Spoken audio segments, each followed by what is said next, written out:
Meu nome é Márcia Santos Vedovato e sou psicóloga da Prefeitura do município de Barretos. É, Estou pensando, né, preparando, na verdade, é, uma série de vídeos e abordando a área com a qual eu trabalho na Secretaria Municipal da Educação, ligados à área de educação inclusiva. Então, neste primeiro vídeo, eu vou começar sobre o nosso tema principal de trabalho, que dentro da perspectiva do atendimento educacional especializado, é o campo acadêmico, vamos dizer assim, né? É o lugar da educação especial, na verdade, dentro da escola regular, ao qual eu mais tenho me dedicado e o que eu mais tenho estudado, né, para colaborar na vitória, né, enorme que a sociedade teve, podendo trazer para dentro, né, das escolas as deficiências. Então, eu vou começar por uma delas, que é a deficiência intelectual, que é a mais difícil de se entender, né? É sempre, de alguma maneira, questionado, né? Se a deficiência é intelectual, por que incluir? Né? O deficiente intelectual aprende? Né? São perguntas que a gente sempre ouve, é muito questionado. Ou o contrário, meu filho foi incluído, é deficiente intelectual, por que ele não aprende igual as outras crianças? Então, eu acho que eu tentar começar do começo, né, em relação à deficiência intelectual. Então, o conceito de deficiência intelectual. A deficiência intelectual, ela é um conceito que ela já passou por muitas nomenclaturas, né? Hoje a gente sabe que ele é um déficit intelectual e que ele está ligado ao QI, quociente, quanto, né, a criança tem de inteligência. Ainda medido por testes, mas em breve vai ser medido por habilidades funcionais, né?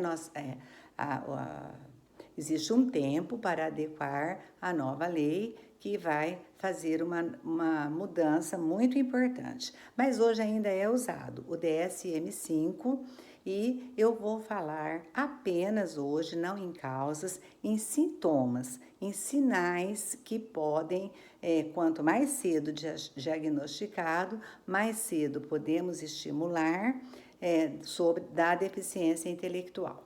Então, a deficiência intelectual, ela pode ser percebida, assim, desde os primeiros, né, não vou dizer desde os primeiros dias de vida, porque eu não estou falando especificamente de nenhuma causa de deficiência, só sobre o conceito.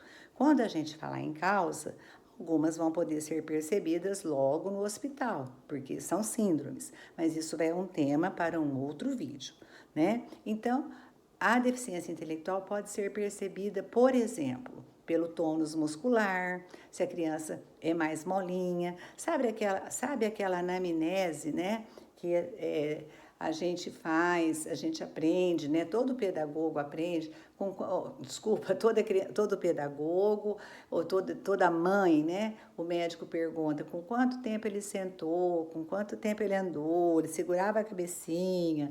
Então, esse desenvolvimento motor é um parâmetro extremamente importante para sintoma de deficiência, né? Principalmente as deficiências mais graves, tá? Principalmente porque algumas deficiências só vão mostrar sintomas mais à frente e até, dependendo do grau, somente após o início da escolarização. Quanto às causas, então, eu acho que o dia que a gente mergulhar, né, nas causas da deficiência, a gente não vai terminar nunca, né? Vai ser um rio sem fundo, porque cada vez mais se somam às síndromes causas psicossociais, psicoemocionais, que também serão explicadas em outros vídeos. Então, voltando aos sintomas. Esse desenvolvimento da criança vai ser atrelado aos estudos que nós temos sobre o desenvolvimento infantil. Então, o que que a gente espera que a criança faça com 1 ano, com 1 ano e meio, com 2 anos, e essa criança não vai acompanhando os seus pares. Ela vai ficando um pouquinho ou um poucão para trás, principalmente, como eu disse, nas deficiências mais graves.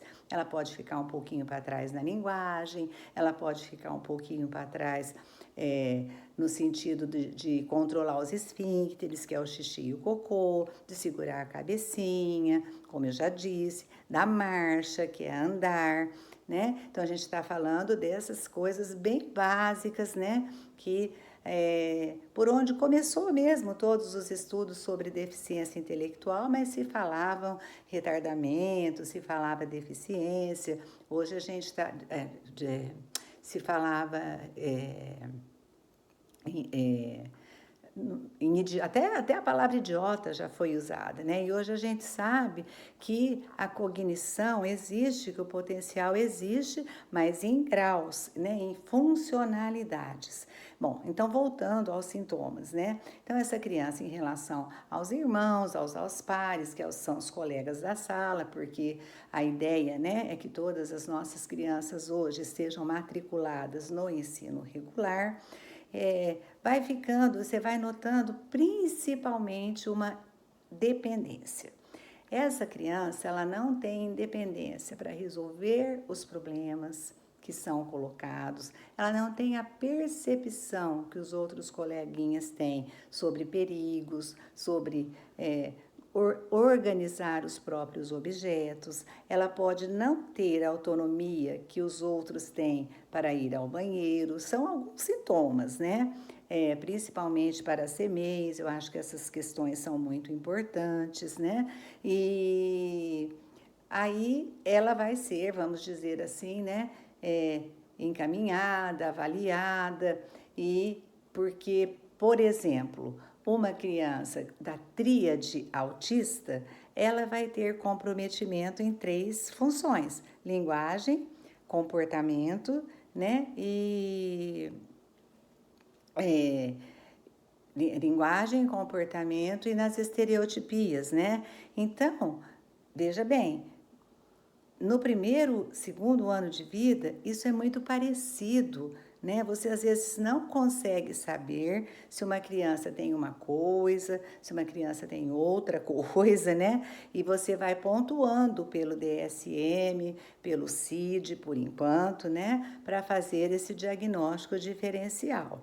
Outra coisa importante, diagnóstico de deficiência intelectual só se faz até os 18 anos. Após os 18 anos, se houver algum comprometimento, a pessoa estava se desenvolvendo normalmente, aconteceu alguma coisa, um acidente, não se chama de deficiência intelectual. Só é deficiência intelectual aquilo que pode ser diagnosticado até os 18 anos de idade.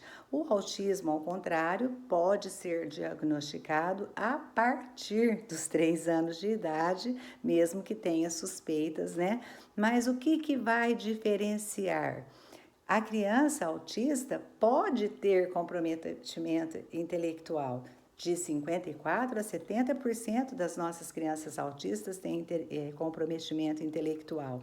Então, é muito importante que se avalie, é muito importante que a escola saiba, né, quando a criança vai precisar de alguém para ajudá-la naquelas funções que eu acabei de dizer, que ela pode ter uma dependência, uma inocência, ela pode sofrer até um assédio, né, ou por outra criança maior, ou por algum adulto, ela é muito inocente, as percepções dela são muito imaturas, né, são muito diferentes no mundo. Tem gente que até chama de anjo, essas coisas, mas está errado.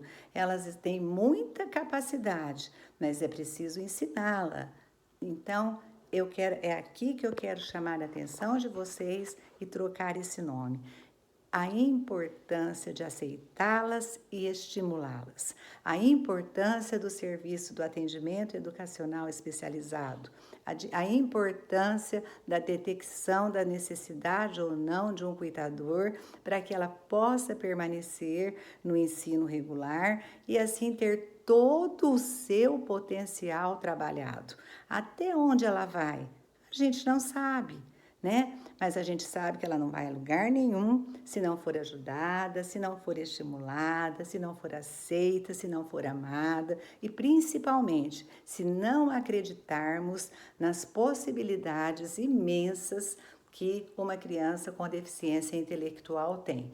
Ela pode até não desenvolver a habilidade acadêmica, mas ela pode desenvolver uma memória muito boa para música, ela pode desenvolver uma habilidade muito grande para dança, ela pode desenvolver uma habilidade muito grande para artes marciais. Existem, né? É por isso que nós, como eu disse, já foi aprovada, né, a lei que vai avaliar as deficiências por funcionalidade. Isso é funcional.